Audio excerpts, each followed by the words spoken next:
The Monte and the Pharaoh Show is brought to you by...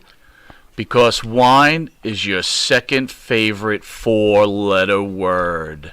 California wine, New York attitude. Good fucking wine. Yeah. Of course he does. Does for me. I want to remind everybody on March 29th at 4 o'clock p.m. we have Killer Cross in the studio, who, as we know, is no longer with the WWE. I think from what I understand, is they offered him a contract. And he had 24 hours to accept it. And he turned it down. Thoughts on that? Yeah. Well, they gave him 24 hours to accept it. That probably can look. If my perception of what I think has been going on over there is what's been going on over there, I'm sure he felt that he could have been pushed better. Let me finish the whole spiel. I'm just telling you what I think played out over there. I think that he felt he could have been pushed better. I think that he did get some positive feedback from the fans that, yeah, we do want you pushed better. I think that from the moment he got up to the main game, the shtick was dead. And I think that probably behind the scenes, he's probably very upset about it. He was gaining traction right now. I don't like the method, but that seems to be the method nowadays is to build up the sympathy of the internet and to state your case and have people rally around you.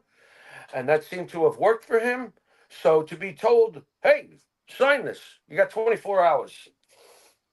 It probably wouldn't work for me. I'd probably be like, yeah, you know what? Of course, I'm sure he took to a lawyer, but basically, yeah, you got 24 hours to fucking figure this out. Yeah, Jimmy, I gotta be honest with you. I might have just signed it, to be honest with you. I know you would have. No, I know you would have. And you know what? You would have been smart. You still would have been working there, and you wouldn't have worried about it. But here's the deal, though. And my wife would have been working there, so now we're getting double paycheck, right? Yeah, but obviously his wife must feel the same way he does. I would have to assume. I think what they're doing, if it's not a work, which still could totally be, yeah. You know what, man? Well, what's the point of bringing him back? Look what they did with R-Truth. He had all this sympathy, and they brought him back, which I disagreed with anyway. You and I were both saying, "Oh, woe is me, R-Truth." Yeah, listen, I long for the days of Vince McMahon, Jimmy. Vince McMahon never kowtowed to the fans. Yeah, Triple H is starting to turn out to be a bigger, better Tony Khan. He just wants to give the fans what they want. He's a bigger, better Tony Khan. That's a very, very interesting way of putting it. I'm not going to fully disagree with it. That goes to show, and you know how much I have been glad that Triple H is in charge, and I'm a fan of Triple H, and I think Triple H is a very wise man. I even love the music. We love the same music, which, the guy seems awesome. But I think you're right. I think that he's inserting himself too much into the whole thing, and not the way Vince would have. And it feels almost like a bit of a friendly summer camp in some ways to certain folks in the locker room. We'll talk about Triple H in a second, but Monte the Pharaoh do have an exclusive. The WWE, since they couldn't sign Karrion Kross and Charlotte, have signed independent wrestler Andrew Anderson, as you can see where he's pictured below with Bruce Pritchard and his valet, what's her name? They will be joining the WWE for almost 1/10 of what they offered Karrion Kross. In fact, rumor does have it that Andrew Anderson will be valeting cars for all people that show up to the arena, and he'll be parking their cars for him. So let's say congratulations, Andrew Anderson, for replacing Karrion Kross. Jimmy, any thoughts on that whole thing? Yeah, but have you seen the buffets at WWE when you worked there? Listen, Andrew likes free shit, dude, right? So come on, he's going to be wolfing down that filet mignon. What are you talking about? Oh, and by the way, if this is really happening, I've decided that it's time to start watching more AEW. Oh my God, that in itself, dude. I want to get my last little bits of Jericho before he comes home forever. Oh, we're going to get into that. Ever again. We'll get into that. Nice. Speaking about that, right? So we were into Triple H. So recently, TMZ, right? They found Stephanie and Triple H on vacation. These pictures are going around, and and people are, having a good old time at Triple H's expense. And I'll tell you how I feel about this. It's like The guy's 55. Okay, so the body, I'm sorry, very difficult to keep. Look, there's a few guys in this world, right? Stallone, Chuck Norris, right? Jack LaLanne, he's not alive anymore, but they had some sort of genetics. Triple H, number one, is 55 years old. Number two, had massive heart attack, and his heart isn't even working at full capacity, so he can't work out like he used to. He can't keep hitting the juice. The body already, after you've been doing the juice for a while, right, you got to go through testosterone therapy. But more than likely, to me, for a 55-year-old Jimmy, he looks pretty damn good. And Stephanie looks incredible. You telling me people are shaming him? Oh, my God, dude. Oh, my God. Oh, my God, it's crazy. Are you fucking kidding? First of all, if I'm going for a swim and I look to my left and I see those two, I'm thinking to myself, that is one big motherfucker. That's the first thing I'm thinking to myself. I'm sorry. And then the other thing I'm thinking to myself is puppies. Ah! Yeah. Like, wow, they look great. What the fuck? Leave them alone. That's bullshit. So what? That's a big motherfucker. I'm sorry. I think he looks good. I see pecs. What's the problem? Well, he's not perfect anymore? Because when you're a god, people look for things to get destroyed. He's a fucking younger man, and he still looks fantastic. I'm sorry that, look, is he in wrestling shape? No, like you said, he survived surgeries. He survived near-death experience. Let him play his fucking Motorhead and leave him the fuck alone. See, Triple H, I still love you. What are you going to fucking do?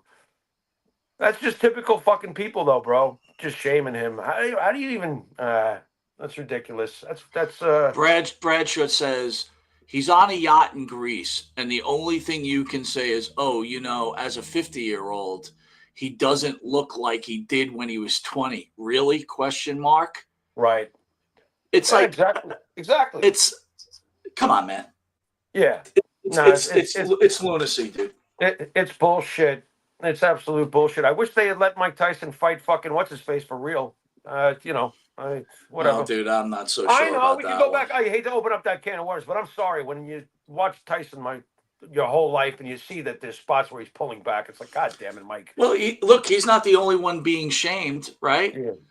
So this young lady, who is one of the most gorgeous women in the world, right, for so many years, Jennifer Love Hewitt. Oh my Lord! Being body shamed. So there she is on the left, and there she is on the right. Right. 3 children, or maybe even 4 children later. Yeah. And you got some asshole body shaming her, man. Jennifer Love, hot. Always has been hot. What's the difference? Okay, so she's not young and Miss Elizabeth Perfect anymore. And by the way, Jennifer Love Hewitt is one of those Marsha Brady's in my universe. Can I say that? Dude, I think she's a Marsha Brady in everybody's universe. Yeah, I mean, Jennifer come on. Love Hewitt is, and she did awesome shows too. My God, she did some great shit. I think she's great, and I think she still looks great. What's the big deal? Jay Will says Arnold's almost. Jay Will says Arnold's almost 80, and Arnold isn't Arnold anymore, even at 60, and he still looks great. Yeah. I mean, Christ almighty, it's like, it's tough, dude. It's got to be tough. Yeah. Well, don't forget, though, the joke is really on the ones, because most of them who are doing the firing of these shots are the younger ones. Well, guess what? It comes for you, too, and it happens much faster than you think. So, you laugh now, and later on, when I can't laugh because I'm gone, you'll be going, oh, my God, these people, no respect, blah, blah, blah, blah, blah. Circular, folks. Circular. It is circular. Very good, Jimmy. Very good. Yep. I want you to weigh on this. So during Hulk Hogan's tribute, it's now been revealed that Becky Lynch, The New Day, Paul Heyman, and Rhea Ripley refused to come out and show their respect. All right. Well, fuck them. How's that? Fuck them. None of them would be making what they make today if it wasn't through the osmosis of the Hulkster. So piss off. You got no fucking respect. Let me ask you something. And by the way, I do respect Paul Heyman. Paul Heyman's been one of those people brave enough to tell all the Chris Benoit apologists to go fuck themselves. So, Mr. Heyman, I have nothing but respect for you. But Jesus Christ, Paul, I need to ask you, why do you think the New Day did not come out there? I don't know. I don't know what their agenda is. Look, the new If you had to guess, right, we'd have to guess that they're black and they didn't like his comments, right? I'm not gonna assume that. Oh, even though you're probably right in assuming that, 80% probably accurate towards that possibility. Um, I agree with the ones who have said move on. Didn't Coco Beware just ask us on the show, ask the people to just stop? Just stop this. Yeah. Yeah, Stop he this. did. So if the New Day want to carry that grudge, go ahead. And I'll carry a much less important grudge that you guys have been overbooked forever and you're way more legendary than you should be. So how about that? Wow. You know? What about Becky Lynch? Why do you think she didn't come out? I don't know. I really don't know. I have no idea why Becky Lynch would have such an issue. Was Seth out there or was Seth injured? No, she was. Seth was out there, I believe. Yeah, or he might have Seth been was injured, out Jimmy. there, You know what? and Becky chose not to be. I don't want to say definitely Seth was out there, but Okay. All right. I was shocked that Heyman didn't go out there. What do you think Heyman's issue was? I have no idea. Well, it's very possible Hulk Hogan could have been like, "Who the fuck are you?" Although it's not consistent with everything we've ever heard from people who really knew Terry Bollea. It's not consistent. It isn't. Terry didn't have to walk up to Karen McDaniel all those years ago and tell her how much he respected Wahoo. Right. So I know that Hulk Hogan got it. He knew what the business was like, and he certainly paid his dues. See Matsuda's broken leg to him. So I know that he fucking cared. All right. I know he knew about it, and you would have protected your spot too. So I really don't know, other than insane jealousy, and Hogan's such an over-the-top persona that people get carried away with themselves and self-perception on him. They all should have been out there, one way or the other. They all should have been out there. When Coco is asking for the forgiveness, when Tony Atlas is saying he's not a fucking racist, when Dennis Rodman is saying he's not a fucking racist, he said some shit. We've all said some shit. So yeah, they should have been out there.